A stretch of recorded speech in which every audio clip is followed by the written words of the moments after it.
Всім добрий вечір.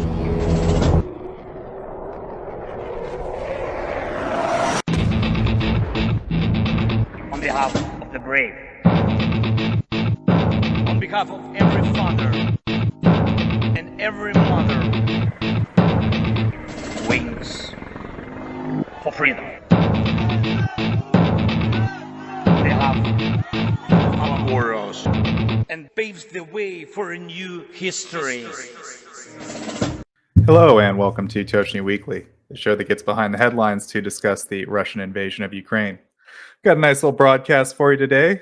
First, I will be presenting the news as always. Then we will get our report from German aid to Ukraine. After that, we will have a Q&A. So if you have any questions for the panel, please feel free to put your questions in the chat. We'll do our best to answer them. Daniela should be here later. Colby's out and about, but he's going to do his best to beam in and talk to us. So yeah, it'll be a good little show. Please do hit that like button down there. It really helps us out, helps spread the word. YouTube algorithm isn't too fond of us. They consider what we do violent. They say some of the things that we show you guys are too violent for you, and the YouTube nanny state is trying to keep us down and keep you down. So if you like our content about Ukraine and you appreciate what we're doing, please do help us cut through all the noise. You know, we don't really ask people for money or any like contributions like that. All we ask for is like to spread the word about what we do, all the great research that my colleagues at Tochnyi do, and also to promote us on any algorithms possible to help us spread the word about what's going on in Ukraine, because we do our best to provide you accurate information. Please also check us out on Twitter and Blue Sky. We do some updates there and stuff like that.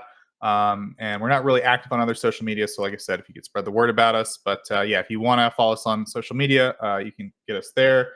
And then of course we have our website, Tochnyi.info, which is a great website. It's run by our excellent, one of our members, Chris, who does a great job. And German Aid to Ukraine has also done a lot of work to make the website really nice. So there's a lot of great research there. A lot of cool maps, a lot of interactive maps with cool information, a lot of really cool articles with really specific technical information about what's going on. So if you're interested in sometimes we gloss over details here on the stream because we're trying to make the stream in a more like accessible format for the public. But if you're like, I don't understand how this FBB data works, like you should definitely go to the website. That's where all the details are. So check out Tochnyi.info and yeah.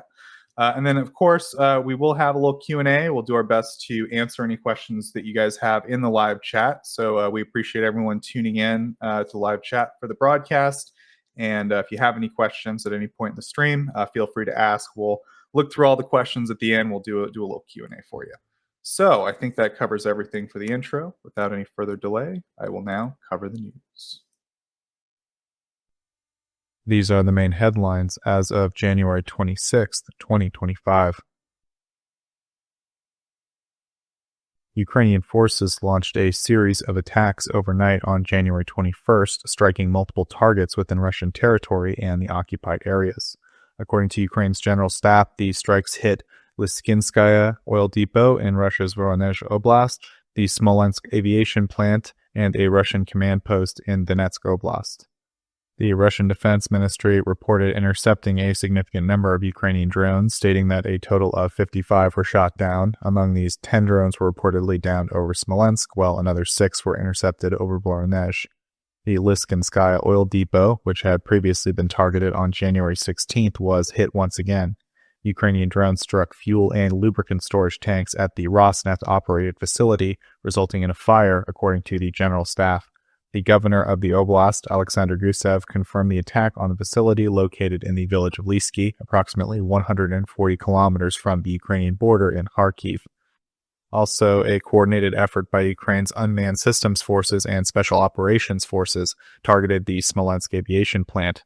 Reports indicated that explosions were observed at the site. The facility, which is located less than 60 kilometers from the Belarusian border and approximately 270 kilometers north of Ukraine, is known for its role in producing and modernizing the Su-25 military aircraft. Ukraine's forces also struck a command post belonging to Russia's 29th Combined Arms Army in the occupied settlement of Volnovacha in Donetsk Oblast. While confirming the strike, Ukrainian authorities noted that assessments of the damage were ongoing, but refrained from disclosing specific weapons used in the operation. Ukrainian security forces carried out a series of coordinated drone strikes overnight on January 24th, targeting critical infrastructure within Russian territory. The strikes focused on the Ryazan oil refinery, Ryazan thermal power plant, and a military microelectronics facility in Bryansk, as confirmed by Ukraine's general staff. The Ryazan oil refinery is one of Russia's largest, with annual processing capacity of 17 million tons, and was one of the primary targets of the attack. According to Ukrainian sources, the attack resulted in fires in at least 3 storage tanks there. Social media reports from local residents indicated more than 50 explosions, with Russian media outlets confirming damage to facilities involved in diesel, fuel, and aviation kerosene processing. Another target was the Tochnyi Weekly microelectronics plant in Bryansk, which manufactures critical components for strategic weapon systems. The facility plays a key role in producing parts for advanced missile systems such as the Topol-M and Bulava, along with air defense systems including the S-300 and S-400, and avionics for military aircraft. Reports suggest that nearly all of the plant's output in recent years has been directed towards defense contracts. Additional damage was reported to the Regional Investigative Committee building, a business institute in Bryansk, as reported by the Astra news agency.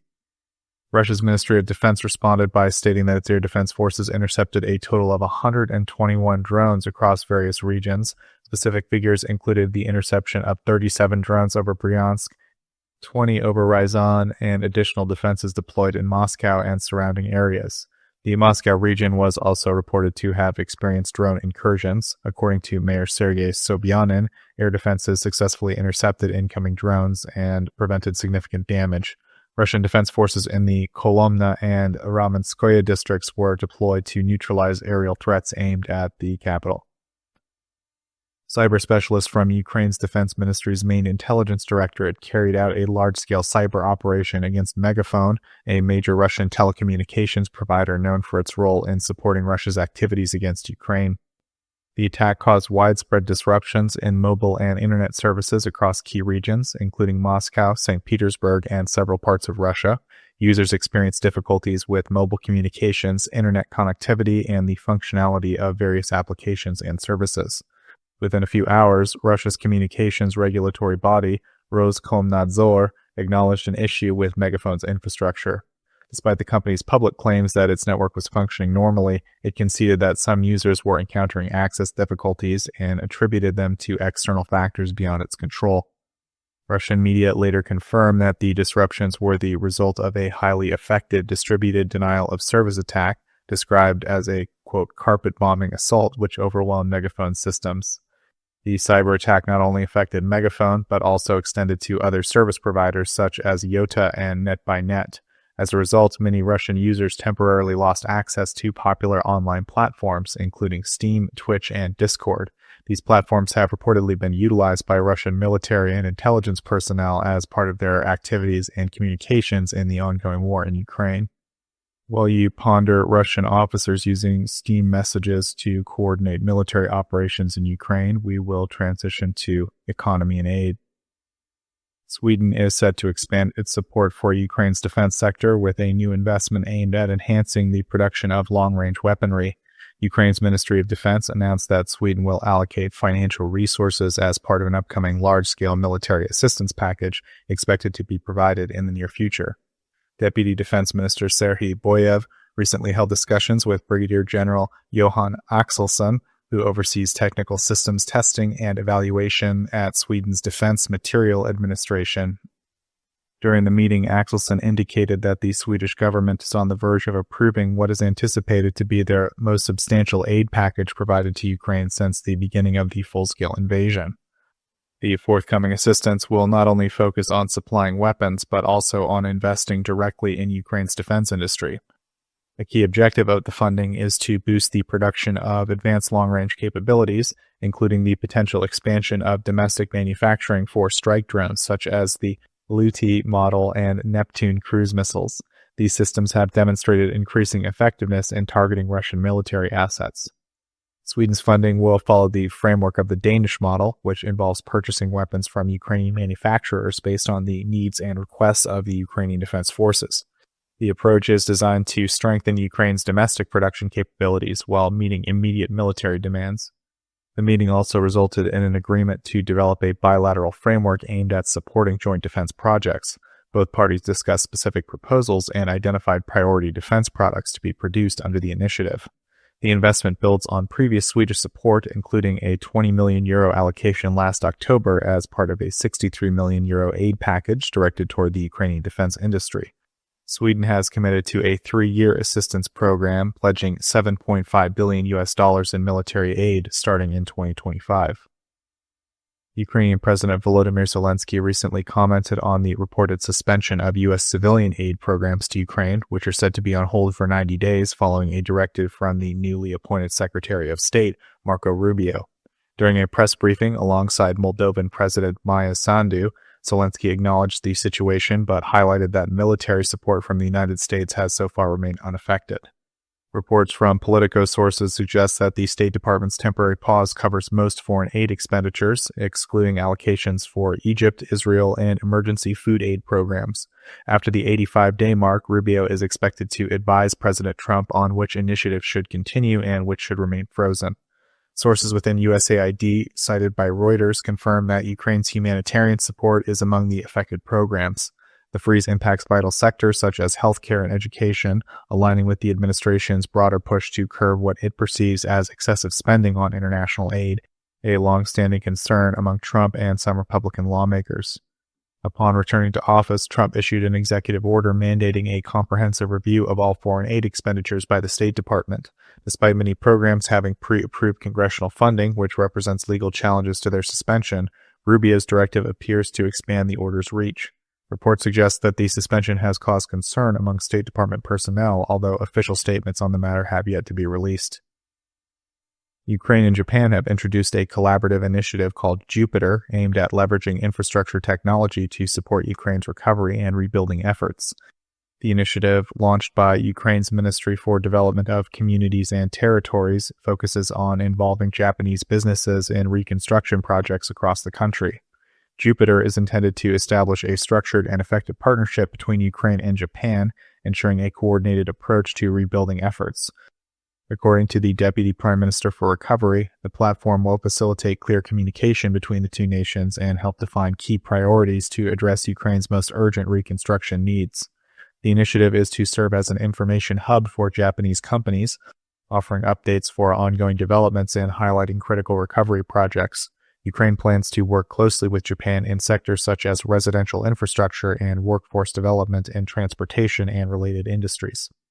Japan has been involved in a number of infrastructure initiatives, providing assistance in crucial areas such as mine clearance operations, waste management, and supplying essential equipment and material support to Ukrainian railway track components, heat pumps, and municipal service equipment to local communities.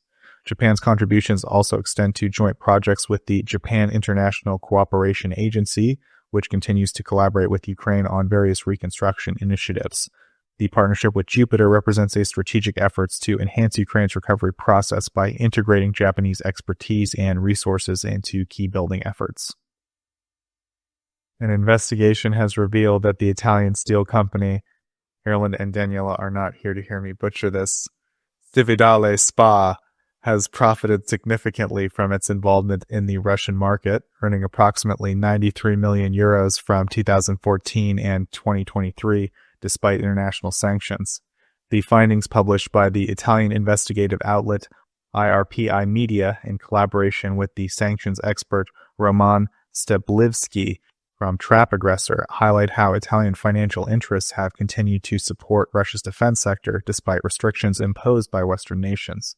According to the investigation, Cividale SpA holds shares in the Russian company BVK, which is subject to U.S. sanctions. BVK is based in Stankomash Industrial Park in Chelyabinsk, a Soviet-era facility that was revitalized by Russian businessman Valery Bondarenko. The plant is known to supply components for Russia's defense industry, including parts for the Smerch multiple rocket launcher system, which has been deployed in attacks on Ukrainian civilian areas. The The industrial complex has a long history linked to military production, having been repurposed during World War II to serve defense needs. After the dissolution of the Soviet Union, it experienced economic decline, but it was restored in 2011 under Bondarenko's leadership. His efforts attracted investments from European firms, including Cividale, which contributed 4.5 million euros to BVK's operations.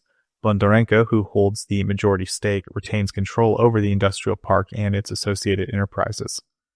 Despite the ongoing war in Ukraine, Cividale SPA continued to profit from its Russian business ventures. In response to concerns about its involvement, the company claimed it does not directly participate in BVK's management and adheres to all imposed sanctions. However, it has indicated intentions to divest from BVK, although it remains engaged in the Russian market to some extent. As of 2024, military-related production accounts for around 30% of the country's overall industrial output, with the Stankomash industrial facility playing a crucial role in achieving these goals. President Zelensky has announced Ukraine's readiness to facilitate the transit of natural gas from Azerbaijan through its territory. Speaking at a joint press conference with Moldovan President Maya Sandu, Zelensky outlined discussions held with Azerbaijani President Ilham Aliyev during their recent meeting in Switzerland. The Ukrainian leader noted that Azerbaijan's current gas production capacity stands at around 40 billion cubic meters annually, with domestic consumption estimated at around 14 to 15 billion cubic meters. The remaining volume of approximately 25 billion cubic meters is allocated for export, and Ukraine could serve as a transit route to Eastern European countries if demand arises. Zelensky highlighted that Ukraine's gas infrastructure could be utilized by Azerbaijan to supply its exports to multiple countries in the region, and underscored the strategic potential of such cooperation and expressed Ukraine's willingness to support Azerbaijan's export expansion by offering their transit capabilities. Regarding Russian gas transit, Zelensky reiterated Ukraine's position that it will not renew the expired contract for the exported Russian gas through its pipelines.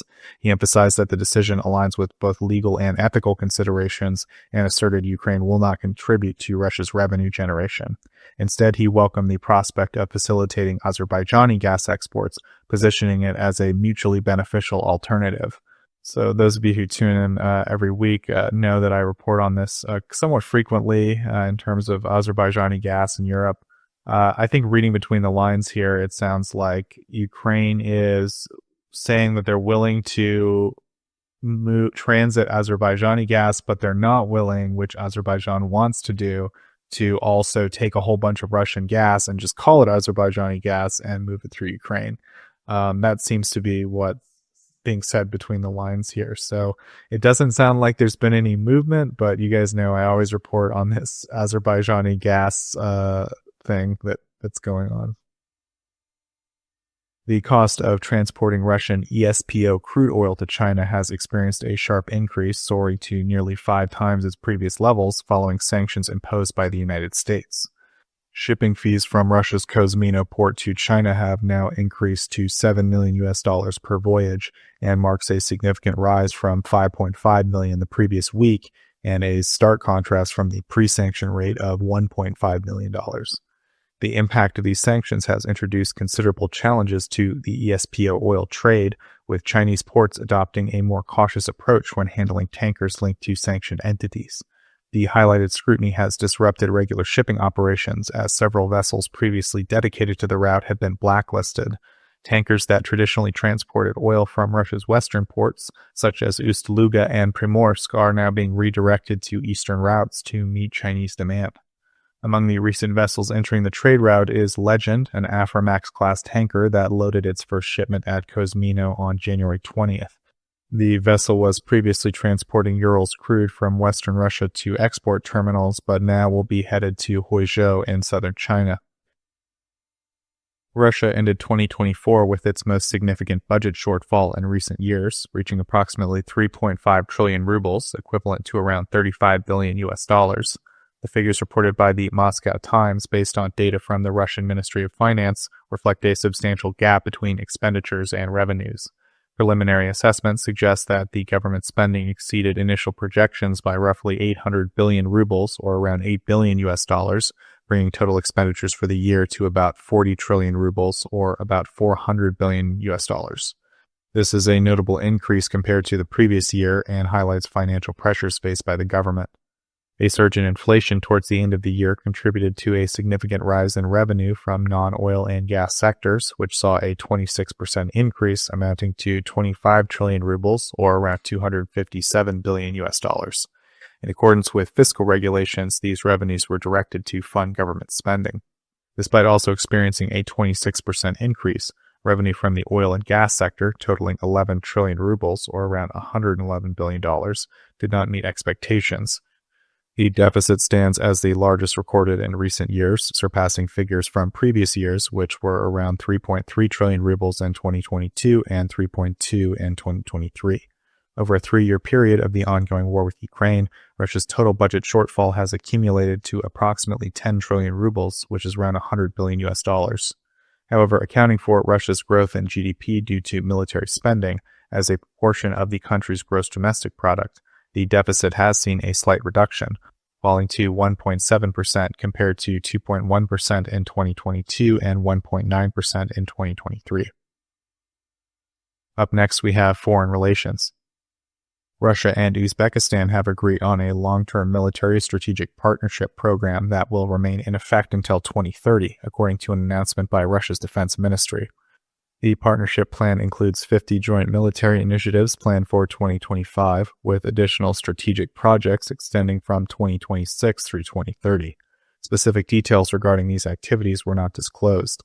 The agreement was formalized by Russian Defense Minister Andrei Belousov during his recent visit to the Uzbek capital of Tashkent. Despite maintaining strong economic and political relations with Russia, Uzbekistan has taken a cautious stance regarding Moscow's military actions in Ukraine. The Uzbek government has issued warnings to its citizens about the legal consequences of participating in the war as mercenaries.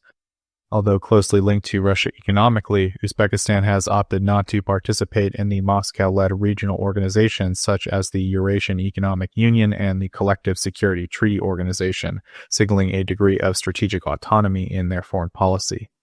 The two countries previously established a defense cooperation treaty in 2017, which covered a range of military-related areas. The agreement included provisions for arms supplies, technical maintenance and repairs, military assistance, and collaborative research, as well as development efforts.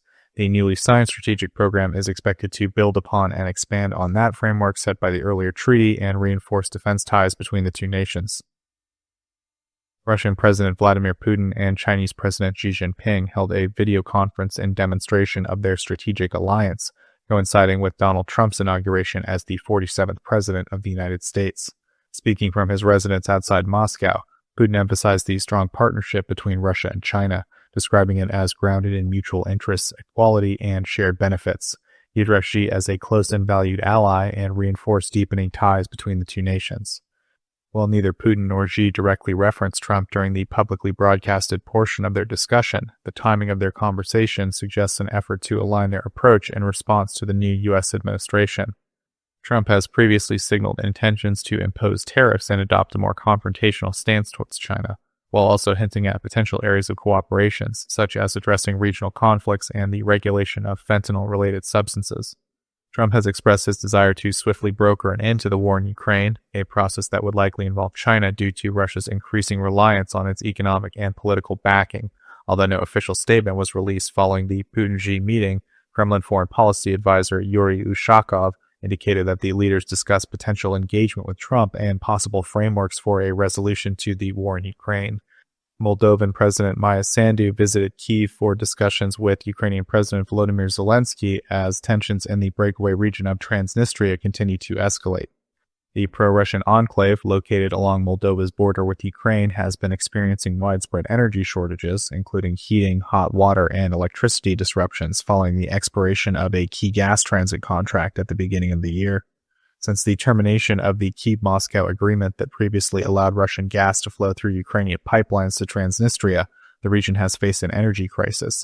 Local media reported that demonstrations took place in Transnistria, with residents urging the Moldovan government to facilitate Russian gas transit to alleviate shortages. Meanwhile, the rest of Moldova has avoided similar disruptions by securing energy supplies from Romania.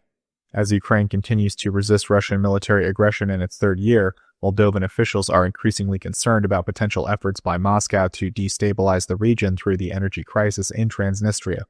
Moldovan Prime Minister Dorin Rasean recently accused Russia of deliberately seeking to create instability within the country of Moldova. He stated that a resolution to the crisis could only be achieved if Russian military forces stationed in Transnistria since 1992 are withdrawn. During the joint press conference in Kyiv, Zelensky offered a potential solution to the energy crisis by proposing coal deliveries to a power plant in Transnistria. The facility, which previously relied on Russian gas supplied via Ukraine, has shifted to coal-based operations. Before the crisis, it provided around 70% of Moldova's electricity needs. Zelensky expressed readiness to supply coal at reduced prices or even free of charge should the separatist authorities in Tiraspol accept the offer. In return, he suggested that Transnistria could potentially supply Ukraine with much-needed electricity as the Ukrainian power grid continues to suffer damage from ongoing Russian airstrikes. In a bid to resolve the crisis, Zelensky also proposed dispatching a Ukrainian technical team to the power plant to enhance its efficiency. Both leaders stressed that the responsibility now lies with the Transnistrian authorities to accept the assistance and restore power and heating to the region's residents.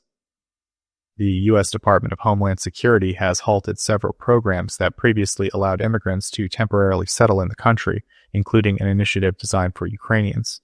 This action aligns with President Trump's commitment to implementing stricter immigration policies and his plan to carry out what he describes as the largest deportation effort in the nation's history.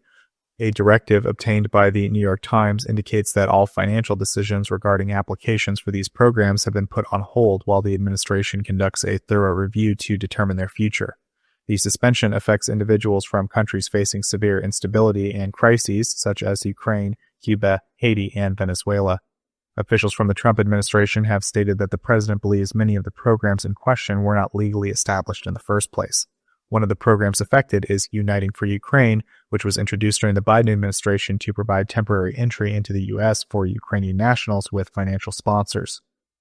President Trump has also urged Russia to negotiate an end to the war in Ukraine, warning that failing to reach an agreement would result in heightened economic measures against Moscow.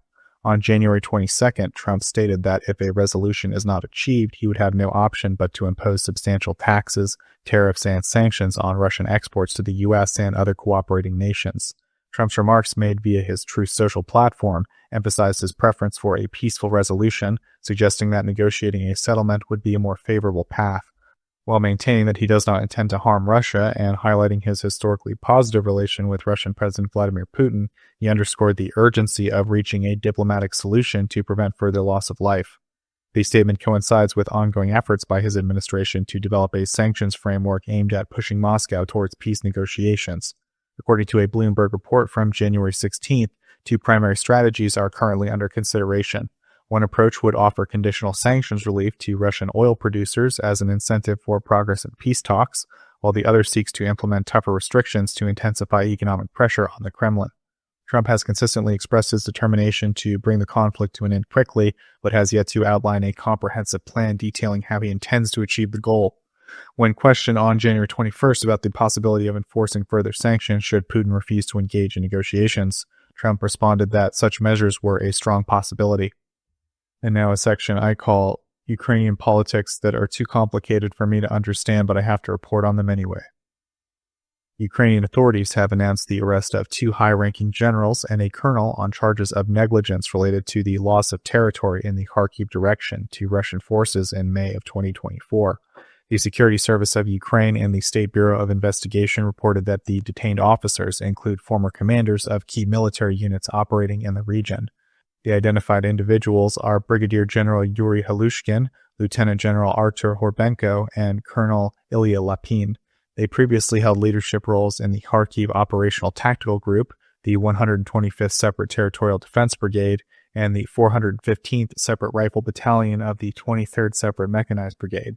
According to investigators, their alleged negligence played a significant role in the Russian advance, leading to personnel losses, equipment destruction, and a failure to maintain control over the border.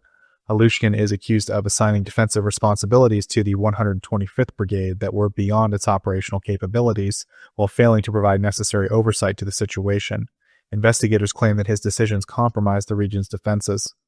Horbenko allegedly underestimated the Russian forces' capability to resume their offensive and failed to take adequate measures to address the growing threat. It is reported that he did not communicate critical intelligence regarding the impending Russian attack to his subordinates and did not ensure full mobilization of available personnel, including officers, to fortify defenses. Lapine faces accusations of failing to organize defensive operations in strategically important settlements and neglecting to establish key defensive positions. Investigators also allege that he did not keep senior leadership informed of battlefield developments, allowing a dozen soldiers to abandon their positions, and issued unauthorized orders that contributed to the collapse of various defensive efforts. The 3 officers have been charged under Part 4 of Article 425 of Ukraine's Criminal Code, which addresses military negligence and carries a maximum penalty of 8 years in prison if convicted. Also, the dismissal of Marina Berzukova, the head of Ukraine's Defense Procurement Agency, has sparked significant controversy, with calls for Defense Minister Rustem Umerov to step down as a result. Anastasia Radina, the chair of the Parliamentary Anti-Corruption Committee, publicly urged Umerov to resign following his decision to terminate Berzukova's contract, a move that has drawn criticism from pro-reform lawmakers and anti-corruption organizations.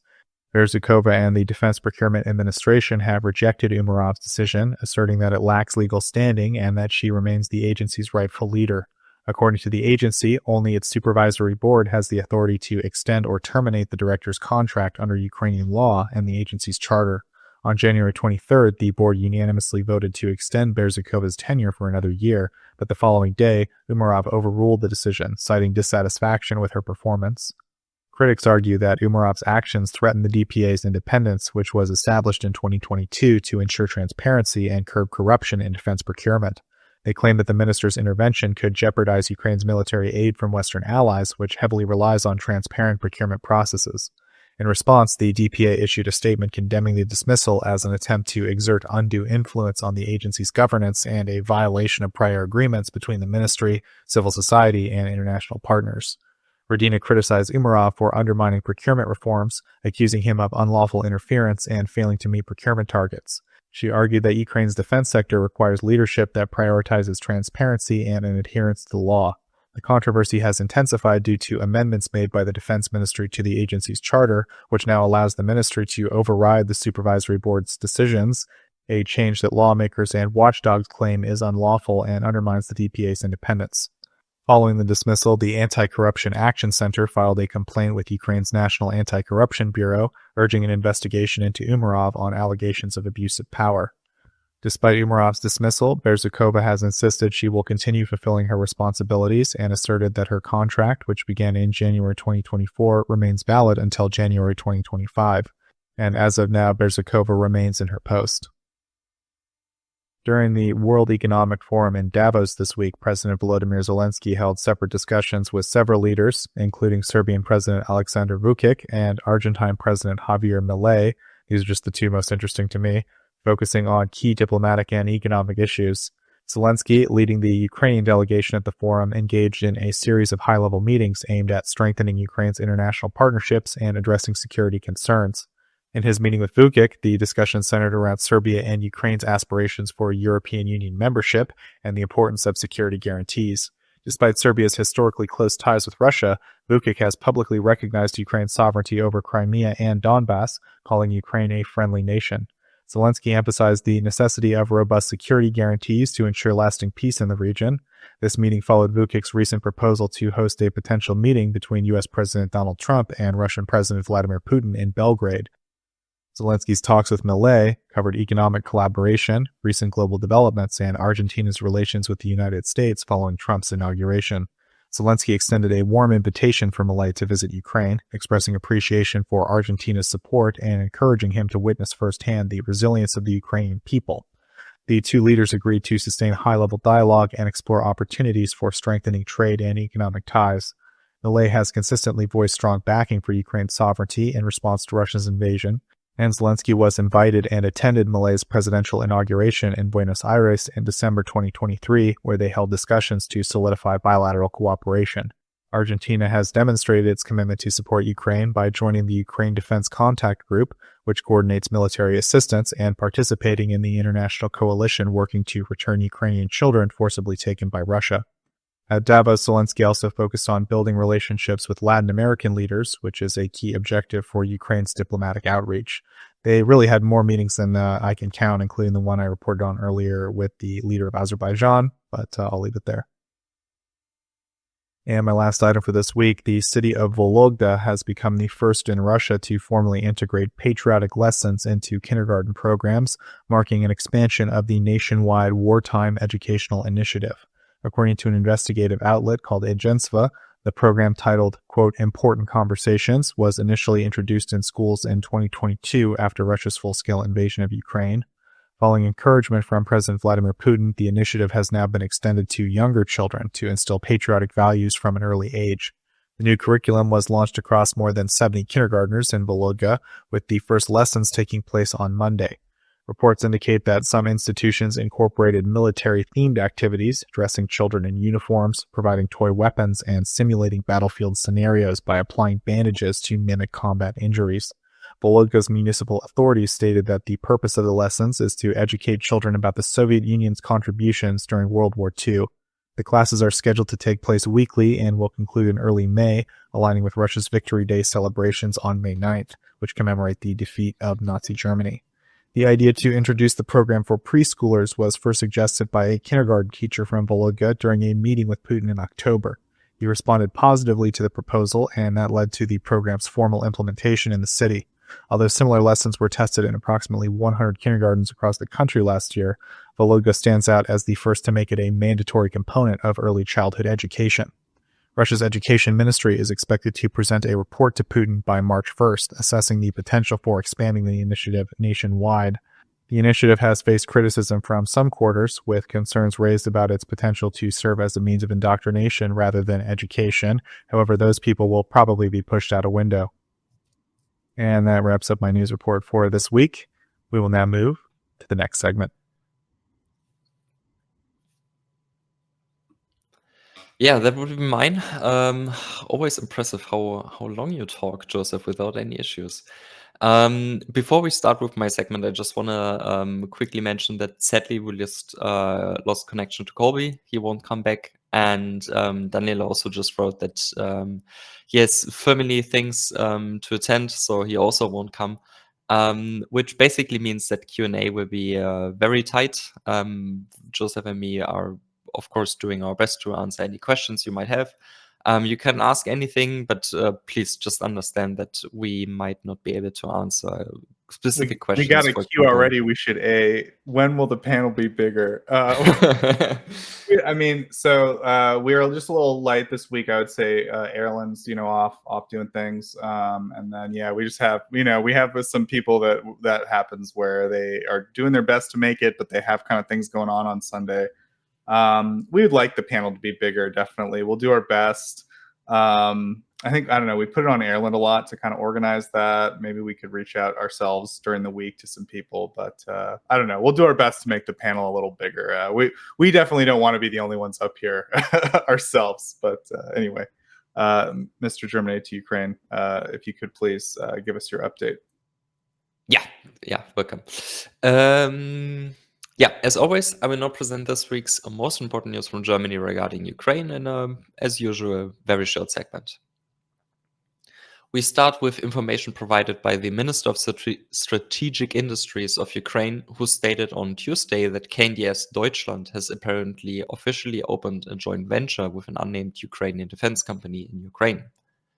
According to him, the newly established company will specialize in the maintenance and repair of delivered military equipment, which was once produced by KMW or KNDS. That affects, for example, the Gepard and Cheetah Sparks or the Dingo 2 MRAPs Germany has delivered, but also the Caesar self-propelled howitzers, which France has, for example, delivered. For the joint venture, relevant person has already been trained in Germany, so it's starting to be operational already. A Ukrainian subsidiary, under the name KNDS Ukraine LLC was already opened in Kyiv in October 2024. The purpose of this is to support the cooperation between the Ukrainian government agencies, the Ukrainian defense industry, and KNDS. And already last but not least, the Ministry of Health of Ukraine announced on Wednesday that the German government has financed 20 mobile clinics for the Ukrainian Oblast Chernihiv, Dnipropetrovsk, Kharkiv, Mykolaiv, Odessa, and Sumy. These are now to be deployed in various communities throughout the 6 oblasts. Half of the mobile clinics were already delivered towards the end of last year, while the remaining ones have now been handed over this week.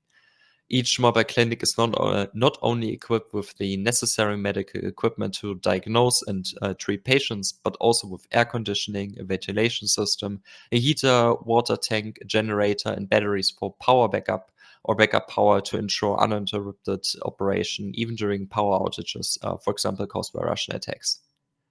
According to the Ministry of Health of Ukraine, each mobile clinic can perform a wide range of medical tasks.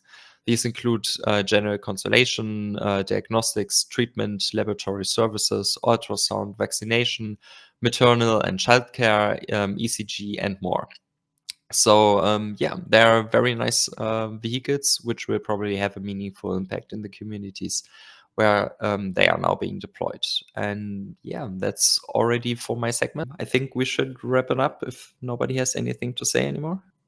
Yeah, I think we can go ahead and wrap it up. So, yeah, thanks everyone for tuning in to our little broadcast this week. We really appreciate it. We appreciate our live audience most of all. We appreciate you guys, all your great questions, just hanging out with us, supporting our work. We really appreciate it. We've got a lot of kind words today in the chat. A lot of people are just like, "Hey, thanks so much for what you do."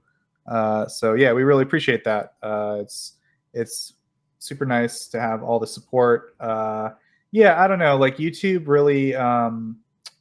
We got a message from YouTube the other day. Okay, so YouTube's always like, "Hey, this stuff's violent. We don't want to advertise on this." And we're always like, "Hey, we're a legitimate news broadcast. What are you talking about?" And then YouTube's like, "Well, look at this," and they show us part of our stream. And they showed us the intro of the stream, the little, on behalf of the brave, that whole thing, right? They were like, that explosion, those rockets going off in that intro that you guys saw at the beginning, like, that's violence. We don't like that. So we're going to have to change the intro a little bit. A lot of time, it seems arbitrary. Sometimes they're totally fine with some of the stuff we show because it's like a news broadcast, and I don't think they care if it's news. But sometimes they just decide like, it's violence. We don't like it. So I don't know. YouTube doesn't like us. Like every other stream, we get demonetized or like listed as like yellow, which is like, we're not totally demonetized, but like we're spicy. We're not we're not like appropriate for most advertisers, I guess is how you would put it, or risky. And again, we don't care about ad revenue. Like to my knowledge, Tochnyi hasn't. To my knowledge, like Tochnyi hasn't collected any ad revenue. Like we, in order to get the ad revenue, one of us would have to like do all the paperwork and be like, I'm represent Tochnyi and like take responsibility for all that. And the money has never been enough to merit doing that. So no one has done it. So to my knowledge, genuinely, we haven't ever taken any of the ad revenue. But YouTube doesn't really promote videos that they don't make money on, right? Like that, as far as we understand, from what we were told by more successful people than us, when we moved to YouTube, like you should go for monetization and you should let them play ads because YouTube is going to make more money than you on the ads. It's not about making you money; it's about making YouTube money, and then YouTube will promote your content, right? And so we kind of came to YouTube a little late in the. Basically, there was this huge spike of interest in February of 2022 that has been just slowly fading about Ukraine over time. And we came 1 year or more in to YouTube. I want to say a year and a half in. So it's been an uphill battle to kind of get any traction and to do so while we're like in the position we're in where they don't like the content or YouTube flags the content a lot. Anyway, all that to say, we are fighting an uphill battle here to get our word out, and we really appreciate all of our audience, our live audience especially, that does all the support and the questions and all that. You guys are really great. Couldn't do it without you, like genuinely. If it was up to YouTube, like we wouldn't be doing this. You know what I mean? Like really, it's because you guys are like oh, look, this thing that YouTube didn't want me to click on, and you just click on it anyway. Because of that, we're still doing this and still getting our message out. And yeah, we really appreciate you guys supporting us in that capacity. Of course, we appreciate too the people who watch and like the stream and all that who aren't able to make it live. We know, just like a lot of our panel, a lot of people have stuff to do. It's Sunday afternoon. You got church, you got family engagements, you got things you got to go do out in the world. We get it. So yeah, appreciate people tuning in after the fact and watching the broadcast. And yeah, appreciate, of course, my great panel today, Mr. German to Ukraine. He's always telling me I should thank myself. Yes, so- you should do. You're always thanking everyone else except for yourself. Besides you doing like half an hour news segment and like doing the intro, the all the commentary, you should thank yourself. You're just as valuable as everybody else. I mean, except me, of course. I'm more valuable than you, but everyone else is just as valuable as you are. So you should thank yourself.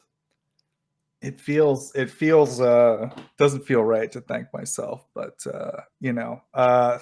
thank you for all the people in my real life who have made it possible for me to do this every week, because it genuinely is. I'll put it this way, like, this is real. That, like, when Russia invaded Ukraine, I said to myself, like, what can I do? I'm just a little guy. And I studied Russian for a couple of years. I went to the former Soviet Union, but like beyond that, I know I'm a nerd. I know some things, but like, what does that really matter, right? And I said, well, maybe I can like do something. I never did social media. I don't have any kind of personal social media. I'm not a huge social media guy, as that probably is evidence of. And I was like, maybe, like, it seems like the social media thing's going to be important, like people's opinions are going to be made about this, so anything I can do to like lend my voice to try to help talk some sense into some of the people who are just, I was hearing some crazy things on the internet about what was going on in Ukraine, and I was like, this doesn't seem right. So I did my best to like do what was in my capacity to, in my very simplistic, childish view, help Ukraine. And I am glad I do it, and I'm glad that I have the capacity and the privilege to do it. And of course, there are people in my life who support me or whatever, that make it possible for me to have the time and the energy to be able to do that. So yeah, appreciate all that. And yeah, thank you to my wife. Thanks to my wife, thanks to my children, thanks for my No, mother thank you giving to my birth wife. to me. I'm not a married man, thank God. But yeah, so thanks to everyone. And again, I really feel much more strongly that it's not about thanking me; it's about thanking all of you. And yeah, so have a good week, everyone. We'll see everyone next Sunday, 2100 Kyiv time. Slava Ukraini. Slava. On behalf of the brave.